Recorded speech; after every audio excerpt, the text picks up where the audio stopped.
भिवंडी लोकसभेचे नवनिर्वाचित खासदार सुरेश गोपीनाथ म्हात्रे उर्फ बाळ्या मामा यांचे करावे गावातील ग्रामस्थांकडून जंगी स्वागत करण्यात आले।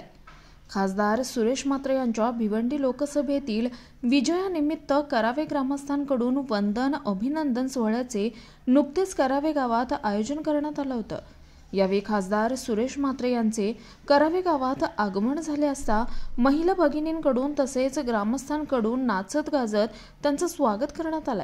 यावेळी खासदार सुरेश म्हात्रे यांना श्री विठ्ठल रखुमाईची मूर्ती भेट देऊन त्यांचा सत्कार करण्यात आला।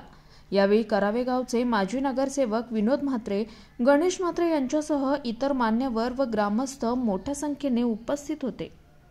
आज या करावे गावात तांडेल कुटुंबामध्ये माझी मोठी बहीण दिलेली आहे। या कुटुंबाची सून आहे आणि एक मेवणा म्हणा मामा म्हणा या नात्याने आज तांडेल कुटुंबियांनी इथं माझा जो सत्कार सोहळा ठेवला, खरोखरच खूप आनंद वाटला।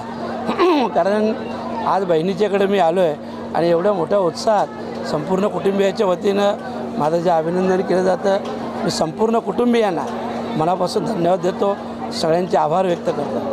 खासदारपदी तुमची निवड झालेली आहे, आता कशा प्रकारे वाटतं? बघा, आता खासदार पदाची जी निवडणूक झाली, निवडून देखील आलेलो आहे। आमच्या भिवंडी लोकसभेत खूप प्रश्न आहेत, कारण गेल्या 10-15 वर्षात कुठल्याही प्रकारचे प्रश्न सुटले नाहीत। मग रेल्वेचे असतील, मग ते आरोग्याचे विषय असतील, महानगरपालिकेच्या शाळा असतील, जिल्हा परिषद शाळा असतील, रस्त्यांचे विषय असतील, पाण्याचा विषय असेल, म्हणजे अगणित असे विषय आमच्याकडे प्रलंबित आहेत, जे 15 वर्ष कुठल्याही प्रकारचं काम झालेलं नाही।